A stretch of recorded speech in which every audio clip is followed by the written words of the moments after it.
Okay, we're live.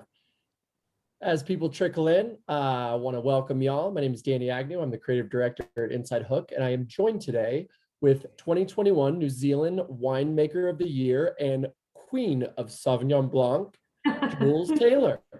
Jules, thank you very Hi much for there. being with me. How are you? We're also joined with I'm certified great. sommelier and brilliant wine writer, Sarah Tracey. Sarah, thank you for being with us as well. Hello, anytime, anything for you, Danny, and anything for Sauvignon Blanc. Very excited to be Oh, here with Jules as well.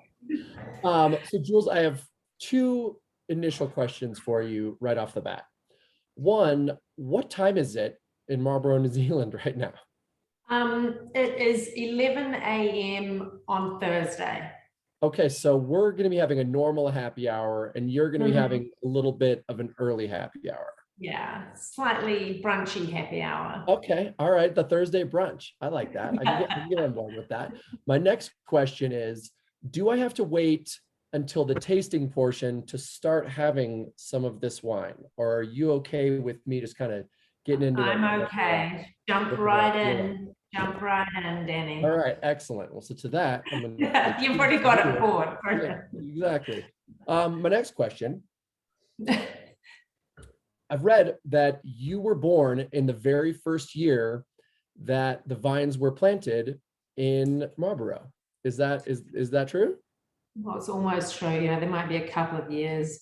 Okay. But, yeah, so I mean, the wine industry in New Zealand is still relatively, well, I say that it's still relatively young, you know, compared with the rest of the world. It wasn't until the sort of around 1973 that the first commercial grapevines were planted in Marlborough. So yeah, I feel kind of lucky to have been part of, you know, the growth of this industry. Yeah, it's you've literally grown up around these vines, which is that's very cool. How's the area changed over the, you know? Oh, I mean, as a child here, you know, my holiday jobs involved, you know, working in market gardens and hoeing around broccoli and picking garlic and cherries and detasseling corn and all those kind of, we had a lot of arable farming here, you know, things grow well here. And I mean, the landscape has changed from that and other pit fruits, you know, lots of apples and obviously cherries, peaches, those kind of things, to, you know, our landscape now is pretty, it's one of, you know, it's a bit of a monoculture really. There's a lot of grapevines, lots of different varieties, but yeah, growing up, that when I left here at the end of high school, yeah, the grapevines were starting to dominate the area. Okay, so regarding you know, leaving at the end of high school, I'm told that you had some very formative experiences in Italy, and that sort of were, you know, kind of spurred on your love of wine. And I would love to just sort of hear more, you know, about your experience with Italian wine culture and how you know, really came to love, you know, to love this world of wine. I mean, I suppose for me, I mean, we live in New Zealand, right? Well, back then there were only 4 million of us, now there are 5 million. And it's kind of a rite of passage as a young adult to, you know, leave New Zealand to go on what we call a big old OE. And most people tend to gravitate towards the UK.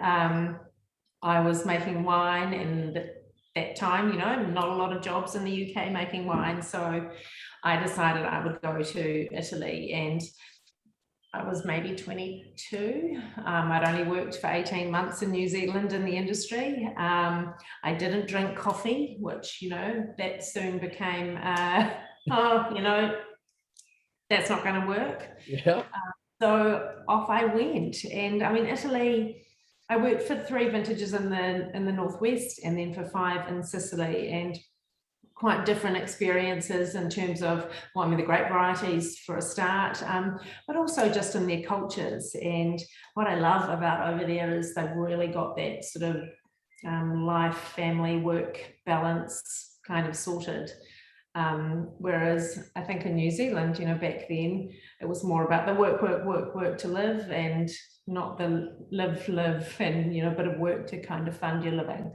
So that for me was really awesome. How was your work-life party balance when you first got to Italy as a 22-year-old? I don't know that I would have been Well, able it was to balance pretty that. hard, but the problem is I couldn't speak the language. which is kind of difficult. But because you're immersed in it and you have to learn, I certainly got by. All right. I'm very good at ordering wine and shoes. that kind of wine, coffee, and shoes, and I think you've kind of got it down. Occasional affogato. Do you have a favorite Italian wine, like a favorite varietal or specific, maybe Sicilian? Oh, in Sicily, I mean, I did love Nero d'Avola. It's this big, sexy beast. And I'd never made it before. I mean, obviously I'd never made it before. So when you turn up in a place like that and you see these beautiful berries on these tiny little bush vines, it's really exciting because you have no idea, when to pick it. I mean, and that's when they were really great. I mean, they've lived and breathed that variety for a long time. So, that was really interesting, just learning when to pick it, what to look for, what kind of flavors you're after, how ripe do you need to have it to make it into a wine that was drinkable. So that was really, fun. Do you still drink a lot of Italian wine now? Not a lot. I mean, again, we're in New Zealand. We don't get huge access to a lot of wine. And I think because I work in the wine industry, I drink a little more beer and gin and recently tequila. Okay. Hopefully not together. Not together, no. Okay, well, so speaking of, sort of the New Zealand wine industry, I'm curious as to what sort of advantages or kind of, special elements there are to New Zealand and then to Marlborough in particular as a wine growing region that kind of gives it its own unique personality. Yeah, so I mean, I think there are lots of things that influence that, and I think the big thing is we're a long, skinny nation, two main islands, one tiny little one. We're at the bottom of the South Pacific. It's really windy. I think the best kept secret about Marlborough is the wind. They say, oh, Wellington, that's so windy. It's like, oh my God, you haven't been to Marlborough when we have the old equinox northwest winds, which are quite full on. And, if you get them for days on end, I think they send you a little bit kind of loopy. So there's that, it's windy. And Marlborough in particular, it's a really dry climate. So especially in our late growing season, post Christmas time, and then leading into when we're harvesting in March, early April, it's dry. We don't get a lot of rain. So the disease pressure is, pretty low, which when you're making or growing fruits that can be susceptible to fungal diseases, having low rainfall and low humidity is awesome. And also in Marlborough, I think we have lots of different soil types, which adds to making, especially with Sauvignon Blanc, wines that have, lots of different characteristics. So they're not just a one-dimensional wine. So sourcing fruits from lots of different sub-regions and then making that into wine gives you, for me, a much more interesting fruit salad of flavors with Sauvignon Blanc. Excellent. So in terms of the climate, I know that, it's just sort of been an increasing concern within the, the global wine industry, just climate change becoming more and more of a factor and just sort of affecting growing seasons. And, the idea of sustainability within the wine industry is coming more to the forefront. What sort of experience have you had in New Zealand and in Marlborough with that? Well, definitely we have seen our climate changing, and I think that, if we get a storm or a drought, they tend to be more full on. And for example, the last growing season, we had quite a warm early spring for us, which I think possibly could be, that is going to change the way we grow the grapes. But having said that, this year, we're sort of having a more normal growing season. So I think we're seeing it's changeable. You can't, and it's slightly more unpredictable, which, I think that just adds to the excitement, of growing things. Mother Nature she's a beast, and so for me, I think every season being different is part of, was one of the reasons I really love making wine, because it's not the same. It's not like just dialing up, the same ingredients and making this, same old thing every year. Every year is slightly different, and I think it just gives you lots of things to talk about when you're trying the wines. You can reflect on what happened that last, growing season that may have influenced, the final flavor profile and the way the wine tastes and the way the wine ages as well. So I don't know. Right on. It's all a bit kind of, crystal ball-y, what's happening next. Right on. Well, so I'm also told that you don't pick grapes from the same area within Marlborough that some other winemakers in your area do. Can you explain that sort of selection process? Well, I think, many years ago in my youth, when I worked at Kim Crawford Wines, we harvested a lot of fruit from a lot of different regions, and we were lucky enough to be able to ferment all those grapes separately. So you could see it right through to final, fermented wine, and then taste those.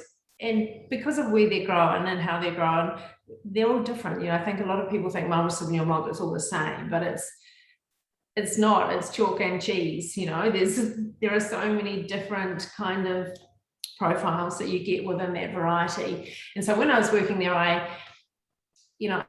don't love that ruby red grapefruit character as a dominating character in Sauvignon. I like a little bit, but I don't want that to be, the full-on kind of flavor thing. So I know where those grapes grow, and we tend to not source a huge amount of fruit from there. So that's really, the thinking behind that. I prefer the passion fruit and the jalapeno pepper and the sort of slightly limey kind of characters, as opposed to grapefruit pith. Okay, so in terms of the making only one batch of each wine every harvest, can you talk me through that? I mean, part of it's just laziness, right? It's easy just to make one blend, right? Then you're done and dusted. And I think also for consumers, it's nice for them to be able to get the wine and go, oh, yeah, this is what Jules is up to. And hopefully when they buy the next vintage, there is some kind of consistency in that style of wine, whether it be, how much oak is in it, or, the flavor profile, especially in Sauvignon. And yeah, I kind of completely forgot what I was going to say. Sorry, Danny. No worries. So going back to one. No worries. Okay, so in terms of, you obviously have had a passion for this for a very long time, and then working as a group senior winemaker for a larger winery, and then decided to, as it's written here, I think this is just a fantastic, presumably this is New Zealand slang, jack in your day job along with your husband. Oh, or maybe that was just me making an error on the keyboard. Hey, I think it's a great term. I'm going to keep using it. Like one day I hope to jack in my day job and go do something different. I think I was meaning chuck it in. So was there like a catalytic moment for you when you decided like, okay, like we're going to do this. It's time. We're going to do it. It's time to do this ourselves and really kind of be the captains of our own destiny. Yeah. So this is back in 2008. I mean, we'd had a tough vintage. It was stressful. I had two small boys. My husband, George, was... So JulesTaylor Wines already existed, but it was kind of still quite small, and we were just bubbling along. We had a 4 and a 2-year-old, and the 4-year-old said to me, Mama, you always used to pick me up from Montessori, and now you never do. And oh my God, as a parent, I mean, that was just heartbreaking. And it was like, holy shit, I've got these 2 gorgeous kids. I'm not spending enough time in their lives. And so I was juggling kids, laundry, real job, a little bit of JulesTaylor stuff. And I don't know. I think you always think, oh my God, if I don't do it now, I'm never going to do it. And then I'm going to regret it. Mm-hmm. And it was a really, it was a hard decision, but I think once I'd made it and George had said, yeah, let's do this, it became a whole lot easier. And I mean, don't get me wrong, we've had some we've had some speed bumps in the road, but I don't regret, not having a real job anymore. Do you know what I mean? I mean, this is real, but you're doing something that is for you and your family, and that for me has more, not more meaning, but it's easier to get out of bed. Do you hope that the kids will one day sort of join you in this endeavor? Oh, Do they seem to have a taste for it? I mean, obviously they're very young. Well, at the moment, I think it's more of a taste for just beer.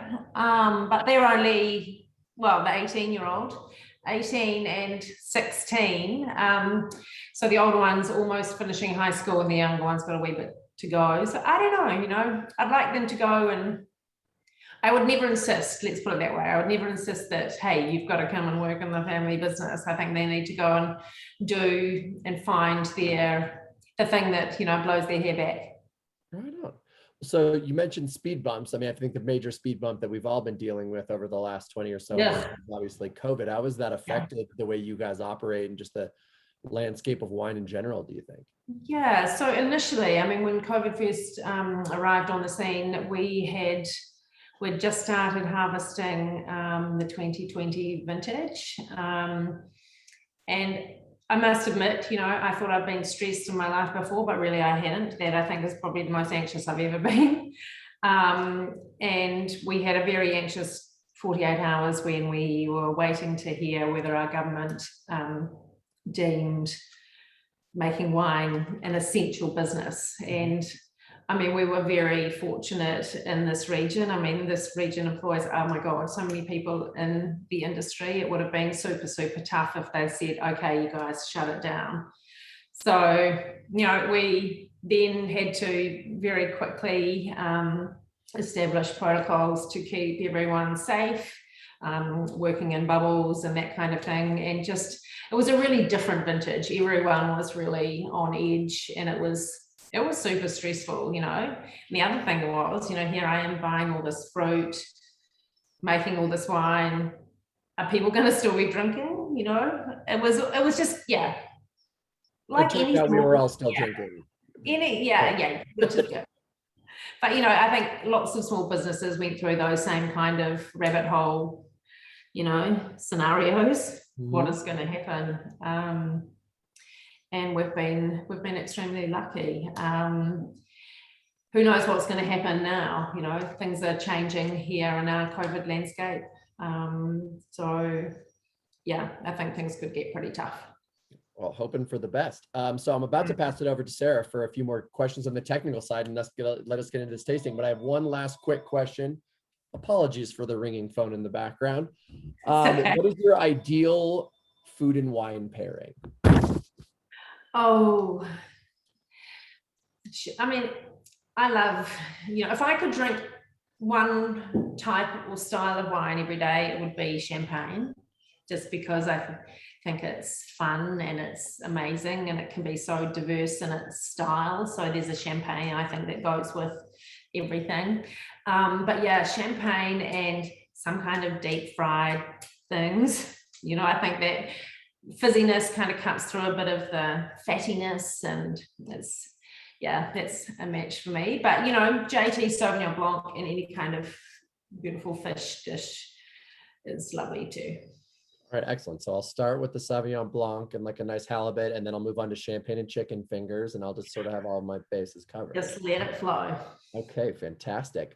All right, Sarah, I would love to kick it over to you, and let's get into the proper tasting. Yes, I think it's time to taste some wine.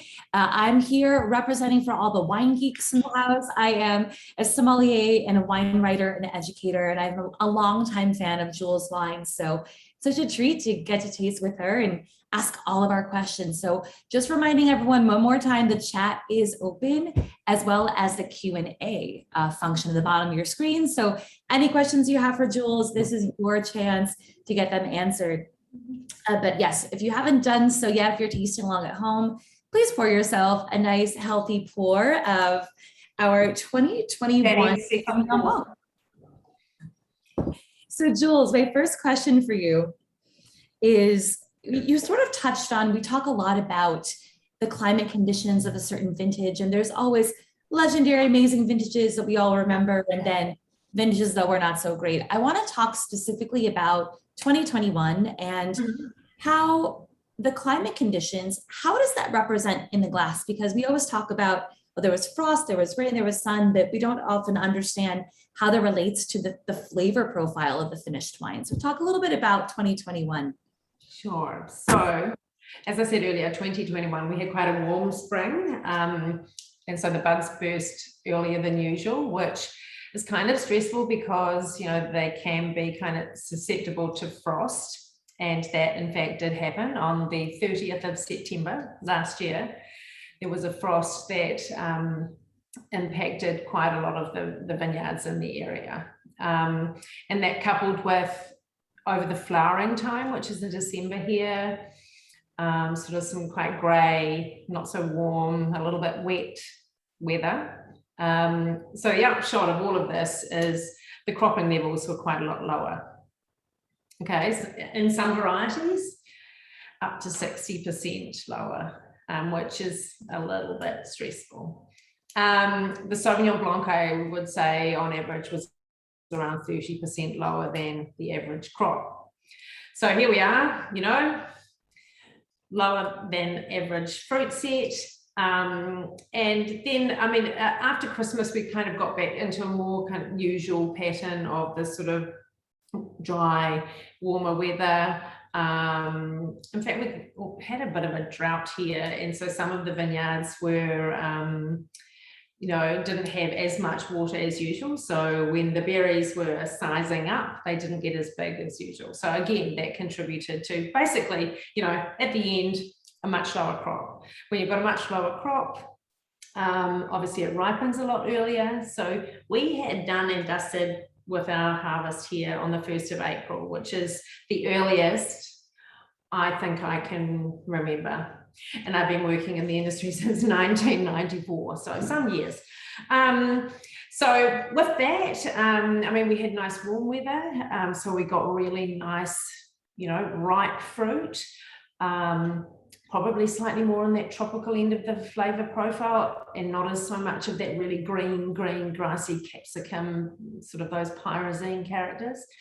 So I think you'll see with this wine, I mean, it's really ripe. You know, it's got probably more alcohol than it has had in the past, which I don't know, sometimes that's a good thing, sometimes it's a bad thing. But yeah, certainly higher than what we would normally have. And I think the great thing about this wine is we've not had to adjust the acid or do anything to it. You know, this is grapes, a little bit of preservative, bentonite to fine it, and that is it. You know, it's super easy. You know, I feel like I did this with my eyes closed, which is kind of weird. But I think after the last vintage in the stress, you know, the 2021, we needed a vintage that was nice and yeah, easy. So again, yeah, nice and dry. So the fruit was beautiful, no disease at all. Probably the cleanest fruit I've ever seen. So wow. It was a cracker. It was an absolute cracker. Yeah. That's, you know, we all deserve something in life that's like sometimes. There was one question from Jennifer that I think is a great question. So the 2021 is brand new in the US market. Depending on where you are, you might not even be able to get it yet. So we do have some people joining us that are sipping on the 2020 vintage. Oh yeah, okay. How would you compare the two? So I would say this one is it's a little bit bigger, probably slightly more typical of. So the season before was quite hot, so it's much lower acid and really quite ripe. And I think at the moment, probably tasting of beautiful sort of ripe pineapples and sort of more the mango-y thing with a little bit of kind of herbaceousness under it. I would say the 2021 is more what I would call typical Marlborough style, you know, ripe, but still got that, you know, nice, bright, juicy acid, which, I mean, I think all Marlborough, it's kind of like the backbone of Marlborough Sauvignon Blanc, right? I mean, nice juicy acid, not acidic, but it has, you know, there's that acid that when you have a taste, makes you salivate, and you go, oh, I'm just going to have another wee taste just to make sure it's okay. It's that kind of thing. Yeah, so slightly different, but the fruit from the in these wines is pretty similar in terms of which vineyards we're sourced from. So yeah, I think the 2021, slightly bigger. I wrote down, when I tasted this wine, the first words I wrote down were crackling energy. It has a tension to it. That's probably the acidity they were talking about. It's so juicy, it's so vibrant, so lively. The energy just bounces right outside of the glass. And I definitely agree with what you were saying before, is that a lot of people do associate Sauvignon Blanc with that very intense grapefruit character. And your wines, they go in a different direction. Sauvignon Blanc's a real chameleon that way. Yeah. It's so expressive, and the way that you express your own preferences and your own personality through this wine is just so inspiring. It's so interesting. And my question for you about that is, how do you know when the wine is finished? How do you know when you're done blending, tweaking, playing around in the cellar? It must be so hard to call it a day. What's the marker for you there? I think especially when I was a lot younger and more indecisive, and would try and second guess everything and try and please everyone with the kind of I think I just got better at it with my old age. I know what's going to work. I know you need nice bright acid, and you need concentrated flavors, and you need, for me, these wines are always going to be dry. If you taste JulesTaylor Sauvignon Blanc and go, oh my God, it's sweet, I've gone completely cuckoo. Having said that, some wines, and last week I was tasting Chardonnay from barrel, and there was one barrel that I thought, oh my God, I could just siphon off a whole lot of bottles out of this and just drink it as it is. It seems to, it didn't have any rough edges. It had nice bright fruit, but it also had, the perfect acid balance. The Malo character had kind of disappeared a wee bit. So it was kind of like perfect. But I know that, for the consumer, they don't want that kind of cloudy, unfinished. And I'd be also a little bit anxious. The control freak in me loves filtration. Yeah, we talked a little bit about the trends in winemaking and the trend towards, unfiltered wines, natural wines. And I know that's not really something that you're super excited to try your own hand at. Yeah, I'm pleased for the other people to try it, and I'm happy to taste them and drink some of them. But yeah, I'm just a little bit, I don't know, I'm probably old and set in my ways and a little bit chicken. Do you know what I mean? Who is your winemaking hero? It can be someone you've never even met, but you just feel inspired by their style, or it can be someone that you've worked with. Like who really inspires you in terms of other winemakers? That for me is a really hard question, and I've been sort of ruminating, for a long time about it. And there have been lots of people that have really influenced my journey in wine, and they are local winemakers. Kim Crawford, Simon Waghorn, Matt Thompson, James Healy. And for all different reasons, if you know what I mean. Some of them because of their attention to detail and absolute meticulous kind of, behavior when it comes to wine, and others because they kind of just let it flow, So yeah, lots of people, but I don't have one real winemaking hero. Well, I think I'm also like a champagne fan, just like you. So if we get together in person someday, we'll drink some champagne and eat some. We will. Delicious things. And just speaking of food pairing, for all of you watching today, Jules is we're going to go on Instagram together in a few weeks, October 26th. We're going to talk about food pairings and also some of Jules' other wines. So you're getting a deep dive into the Sauvignon Blanc tonight, but she does make other wines. So we're going to be covering some of those, and that's going to be so fun. So mark your calendar, October 26th. And make sure you're following JulesTaylor Wines on Instagram and me as well. I'm at The Lush Life, and you'll get all the notifications and be able to join us for that, because that's going to be really, really fun. We do have a giveaway, which I'm excited to announce. We are giving away a gorgeous JulesTaylor blanket and also a beautiful frosted sustainable water bottle. And are you all ready for me? I think we need a drum roll for this. Danny, do you want to Just had to make sure I wasn't muted. Here we go. Okay. The winner is of the giveaway.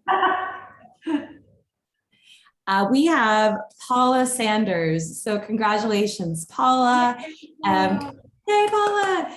The team is going to be in touch with you to figure out where to send your prize. And thank you for playing along.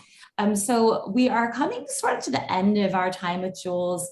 But this is such a treat to share your wines with us. We've loved every second. And I want to really open up the floor once again for questions. If anybody has I know we have a couple in the chat we haven't addressed yet. So I do want to throw it back to Amanda from Gregory and Vine, who helped put together this session today. And she will be leading us through. If anyone does have questions, she'll be pinging those over to Jules. Hi all, thank you so much for joining us today. And I'm also going to make sure everyone has the link to where to find the wines within the region. JulesTaylor on their website has the stockist link, which will allow you to put in your location and be able to find the wines near you. And if you're not finding the wines near you, let us know. We definitely want to try and get into more locations where you guys are and are always expanding. I know we've had a question, which I know has been answered now, about how to get more of some of Jules on the quiet located in Texas. So one of the questions that we had, Jules, is do you have any plan to branch out to Cabernets? No, in a word, no. We are in Marlborough, and it's a cool climate growing region, and that it just wouldn't ripen here. That's the answer. Sorry. Be quite fun, but no, it would taste like Sauvignon Blanc, probably, quite sort of herbaceous and lots of those methoxy pyrazine characters, which I'm pretty sure aren't that delicious and Cabernet. Well, another question that was in the chat from James, he talked about Jules offering another variety of your Sauvignon Blanc, which I brought up, was your On the Quiet. Did you want to talk a little bit about your On the Quiet and what differentiates that, what makes it, a little more special in that? Yeah. Sure. So basically, the difference in the classic, the white label and the On the Quiet is in the processing. So for our classic Sauvignon Blanc, every single berry is harvested by machine, usually in the middle of the night when it's nice and cool. It's fermented in a stainless steel tank with a selected yeast. And the OTQ is all hand harvested, whole cluster pressed into old barrels.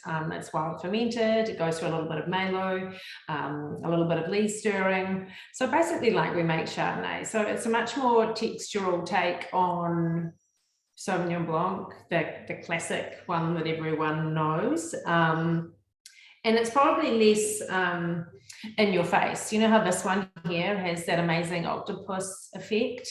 It kind of hits you from lots of different angles and has lots of different flavors. And every time you taste it, you see something different. And that's mainly due to the fact that the machine harvesting and the rupturing of the berries, and then those berries sitting in the juice while they sort of go on the truck to the winery, you get a huge amount of that flavor from the skins. If you whole bunch press Sauvignon Blanc, you get a much more, it's a much more tropical end of the flavor profile. So you get the nice ripe fruit, but you don't get as much of the herbaceousness in it. So yeah, that's the difference there. I think this one here is your party pants Sauvignon. It's the one that if you've had a crappy day at work, you go, oh my God, let's have a glass of classic Marlborough Sauvignon Blanc. It jumps out of the glass, as you were saying, Sarah, it's kind of like It's just, I don't know, you get rid of all your worries when you have a glass of that. Whereas the other one is much more food friendly, much more, suited for eating with. Right. One more quick question. Scott Ross would like you to talk a little bit about your Pinot Noirs, and one specific part. How do they compare to the Central Otago version? Well, I mean, most of that is down to, the geographic location. We're a good, maybe 800 kilometers north of Central. So that, for a start, we had, quite different climates. I would say that our Pinot is a little bit more fruit driven. It has a little bit of that earthiness with it, but the ones from Central, I think probably more broody, more kind of, intriguing, that kind of thing, and way more expensive. So Jules, can people come and visit you? What's going on right now? Can anyone come and see the winery, come visit? Not right now, but maybe when this thing we're all living is over. Yeah, it's a one easy flight from Houston, San Francisco, or Los Angeles to Auckland, and then a flying pencil, which is very small, from Auckland to Blenheim. We would love to have people visit. We don't actually have a cellar door, but I'm always free to sit under the trees at the office and share a glass of Savvy on a nice summer's day or winter's day, any day. I was gonna say, earlier when you're saying if you can't get JulesTaylor in your area, I feel like that's just a good excuse to go to New Zealand, especially in February here. Yeah, I think February, even March, April here, I think are the best months. I mean, we never really get hot like you guys get hot. When we say, oh my gosh, it's so hot, I mean, we'd have no idea. But the wind is not as bad, I think, in sort of March, April, and also, it's just beautiful. It's a really easy place to travel, and we have lots of good food and lots of good, if you're into outdoorsy, adventure-y stuff, this is like one big playground. Right on. Yeah. Perfect. Well, it looks like the chat's kind of wrapping up. I have put in the link to where to find the wines. And we wanted to thank everybody for joining us today for this session. Jules, thank you for coming live from Marlborough to us here. And Danny and Sarah, thank you both for hosting the session today. I'll let you, everyone here, be able to add in their last thoughts. And if you guys continue to have questions, please don't hesitate to ever send them over to the JulesTaylor page. We're happy to keep answering them. Thank you. Hey, Jules, absolute pleasure. Thank you so much for taking the time to chat with us. This has been so much fun. Appreciate the wine as well, of course. And Sarah, thank you for your lovely questions as well. It's nice to have somebody who's got more of an expertise in this than I do to really get into the technical side of it. So I really appreciate that. Can't thank you all enough. This has been fantastic. So on behalf of, InsideHook and all of our audience and everybody, I want to just say my personal thanks to all of y'all. Cheers, everyone. Cheers. Yeah. Oh, that's cool. Have a lovely evening. You too. Take care. Cheers.